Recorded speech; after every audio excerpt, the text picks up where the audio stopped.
This is the 2026 Chevrolet Trailblazer LT. Is it the perfect subcompact crossover for you? Hey everybody, it's Tom from Vehicle Visionary. I hope you're having a great day. We're back at Chevy Land to go over the details on this Trailblazer that, by the way, has a discounted price. We'll talk more about that later on. If you want to know more, check out the link down in the description of the video. The exterior color on this model is Apex Red, and it has a jet black interior. Our lighting on the front end will be full LED. That's going to be our LED daytime running lights. We'll also have the turn signal indicators built in here, and our LED headlights right here, low and high beam. And then we work our way down. You're going to see the chrome right here. The design is actually pretty nice. It's not just straight across. I like that you have this little area going right here. Here's your upper and your lower grille areas right here as far as all of that goes. And a couple of different finishes on the front end. Going to kind of break things up so it's not just one color, one solid color, whether it's chrome or the color right here is black or whatever it is that we often see. I like the change up, just something a little different. We're going to have the Chevrolet bow tie logo right here in the middle. Nothing out of the ordinary. Now this model is going to be front wheel drive. You can have an all-wheel drive model if you want that. In this particular case, we're going to have the 17-inch wheels with a nice sporty look with a couple of different finishes once again right there. And I like that we have the matte finish on our fender surround. That's going to work its way around the lower portion of the entirety of the Trailblazer. Now, a couple of things that are not going to be here with your side view mirrors. They're not power folding. They are manually folding, but at least they fold. No turn signal indicators built in. They are going to have power adjustability, and you will have your blind spot monitoring built in. Now, let's take a quick look at our remote. Lock, unlock, remote start, and you can use that panic button if you need to down there. We also have a key within this remote. See if I can get that out, or the key fob as some people call it. That way, if the battery in the key fob dies, or even the vehicle, and all of a sudden you can't get in, you can actually use this on the driver's side door. There's a lock over there you can use to lock and unlock the vehicle that way. Speaking of locking and unlocking, we're going to have the passive entry button here on our body colored door handles. You push that, you can lock and unlock all four doors. Not on the rear door. I would love to see that just be a standard feature. If it's on the front, it should also be on the rear. And while this is a subcompact crossover, not going to have massive amounts of cargo capacity, but you can increase that because you have the roof rails up here. That means you can buy the crossbars, and then you can throw a little bit of extra cargo up there on the top. There's our antenna up top. We're going to find the nice rear roof spoiler back here. That's going to help to channel the air over the rear window when you're driving down the road. One of the ways that's helps to keep that clean. We'll also find the rear window wiper, and we'll finish things off here with our LED tail lights as far as your lighting goes. And then we're going to find the Trailblazer logo. And just as we talked about earlier, we're going to also have a couple of different finishes here with the rear bumper area. No exposed exhaust, but I have to say, on something like this, not a lot of horsepower, I don't think that's a big deal to not have the exposed exhaust outlets. Under the hood of this particular model is the 1.3 liter 3-cylinder turbocharged engine. You heard that correctly. It makes 155 horsepower and 174 pounds-feet of torque. It's mated to a CVT, continuously variable transmission. 0 to 60 is in about 8.7 seconds top speed. If you're going downhill and have a tailwind, about 120 miles an hour.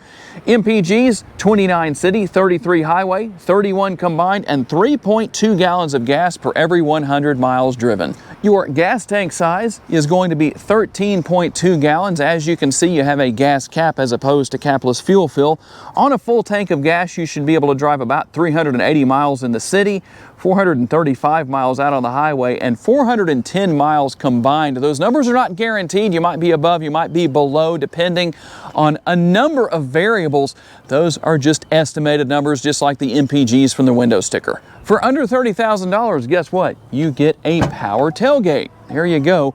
And as far as your cargo space goes, here are your numbers: 25.3 up to 54.4 cubic feet, depending on if you lower the rear seats or not. Now, you don't have LED cargo area lighting. Kind of surprised at that. That's a little bit outdated, I would say, but at least you have a little bit of space back here that is going to be illuminated, and we're going to have a little bit of space behind each fender well on each side, as you can see. And underneath the floor here, here's something interesting to note. There is no spare tire. You do have a tire inflation kit that this Trailblazer comes with, but no spare tire. So something to be aware of if this is something you want to buy. How about the back seat area? There's actually a reasonable amount of headspace. I'm 5'10" and still have a few inches above my head. We're going to have our light right here. Once again, not LED, but you know what? It's light, so it works. And oh crap handles at all 4 doors for when the driver drops the hammer on 155 horsepower. We'll have the fold down armrest with the cup holders built in. Take advantage of that. We'll put that back up.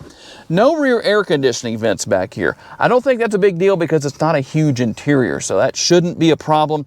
What you will find is connectivity, a couple of USB ports, and then another power outlet right there. So there's connectivity back here, a little bit of storage space with the singular seat pocket on the rear of the driver's seat. If you look at the window sticker on this Trailblazer, the sticker price says $29,535. However, there is a $2,000 discount here at Chevy Land in Shreveport, Louisiana. If you come in and buy this exact model, it's $27,535. Let's see what else you get for that price. We'll start here with our upper console area.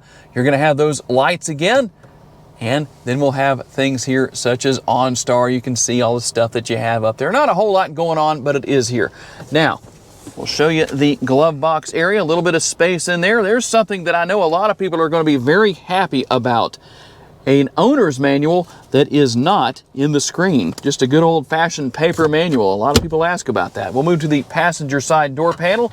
You can see some of the nice trim work that's going to be over there that does make it look pretty nice in here. Couple of different finishes, a nice large armrest and the door bend down there, plenty of room with that. For a subcompact crossover, not too bad. We're going to grab the camera here and go to the driver's side. Now you have power adjustable mirrors. Here's where you adjust everything. You can lock and unlock all of the windows. And then we have one touch down for the driver's side window, but you have to hold the window or the button up to get the rest of them to go up. Now, an interesting thing to note right here is the control you have right here. If your power liftgate or tailgate isn't opening, make sure it's not set to off. It may be set to 3/4, it may be set to max. You can push that and open it as well. Here's your headlight control. You can leave that on auto. You can turn it on. You can turn it off, whatever you want to do with that. And then we have the lever right here. We can drop to adjust the tilt and telescopically adjustable steering wheel. You've got your cruise control. All that good stuff's going to be here. Voice commands. And then we can go through different information on the driver's display depending on what we need to see as far as the radio goes. You can do that. So there's a few different things you can do there. A nice look, nice modern look overall. For the price point of what you have here, you definitely have a nice bit of technology that's not difficult to learn and use. Something that's not hard to learn and use right here. You can push this button right here to turn the radio on and off and adjust the volume. You can wirelessly pair your smartphone. You have Android Auto and Apple CarPlay. You can go into climate settings here. And the good news is that this isn't the only place you can do it. Your single zone climate control does include physical controls, but you can do work here with it as well, depending on what you need to do. And then we can go over here and go to settings, just to show you a little bit of what's going on, depending on what you need to see. You've got a few different things there as far as that goes. We'll come back out of that. We'll go into vehicle and show you what's going on here. You've got your teen driver mode. You can set that up. You've got rear seat reminder, climate and air quality, collision. You can see what all is here, but I want to come right here and go over our safety features, the collision and detection systems. There's a few to talk about. Automatic emergency braking, front pedestrian braking, lane change alert. You also have park assist. If you want to take advantage of that, you can turn some of these on and off depending on what you want to do, or we can come in right here and adjust whether it's alert and brake alert only, or we turn that all the way off. It just depends on what it is you want to do. And you also have your Wi-Fi settings right there. The good thing about it is that it's fairly simplistic, not a lot going on. Now you only have one camera here. You have your rear view camera, but it is here. You've got the trajectory lines if you need to use those, and then you can turn those on and off if you want to. And as you can see, they're going to follow the movement of the steering wheel. Here are your air conditioning vents. We have several here in the front, 4 in the front, and then we're going to have our controls right down here. As I mentioned, everything for your single zone climate control. The good news is that you do have the physical controls if you need to take advantage of that. And we're going to have a 12-volt power outlet right there. So that's going to be here. USB connectivity as far as that goes, and a wireless charging pad. Now let me do something. I'm going to get the shifter out of the way so I can show you some of our buttons here. If you want to turn the auto stop start feature on or off, that's where you're going to do it. Lane keeping assist. If you want to do a front wheel drive burnout, turn your traction control off first. Make sure you do that. You can see some of the other features that we have here. Depending on what you want to turn on and off, you can do all of that. Conventional style shifter right here.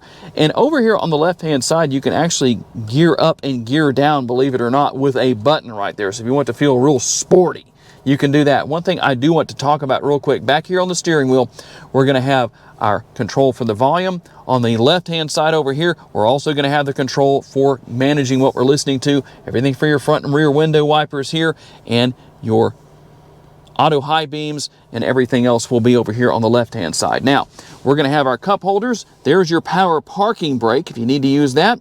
And then a little bit of storage in front of the center console. The center console lid can be used for basically one armrest. You have to have two skinny arms to get both of them up here, I think. And right here, now this may look like a really small console. Actually, this comes out. It does reveal a little bit more space. It's actually quite deep in there, so a little bit more room than you might expect. All right, here we go with the test drive with the Trailblazer. One thing that may be a big surprise if you drove one of these is that it's fairly peppy. I'm not going to tell you it has neck-snapping performance because it doesn't, but when you push the pedal, it actually gets down the road quite well. Just easing into it, getting up to speed is not a problem. Now the brake pedal on this model does seem to be a little bit aggressive in my estimation, but keep in mind, I'm used to driving a GMC 2500, a very heavy vehicle, so that could factor in a little bit. Somebody else may hop in here and say it feels perfectly balanced to me. So it just depends on who you are, what your situation is, what you're used to. But one way or another, that's the situation with the gas and the brake pedal. And for a short wheelbase SUV, believe it or not, it actually has a pretty decent ride quality. It's not bad. Typically, a shorter wheelbase vehicle like this is going to have a little bit more of a choppy ride to it, but not so much in this case. Now, you do have the cloth seating here, but they are pretty comfortable. And it's easy to see out of. I like that. You don't have a lot of features and functionality here as far as cameras and stuff like that go. You don't have a digital rear view mirror or anything like that, but it is easy to see out of. You've got all those safety features I talked about earlier in the video. You got your blind spot monitoring. All of that is going to serve you very well in driving down the road. And everything is easy to get to. That's one thing that I really like, is that everything is so easy to get to as far as all of the different controls and everything. Now, as far as the center screen goes, it's easy to learn and use. I like that. It's not an overload. You don't have a bunch of sub-menus and different things that you have to go through as far as all that goes.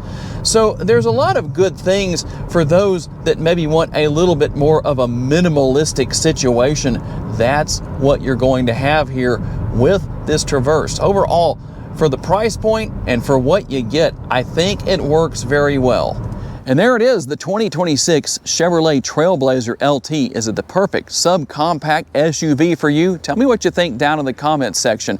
I would like to say a special thanks to my friends at Chevy Land for loaning us this Trailblazer for the day so I could tell you all about it.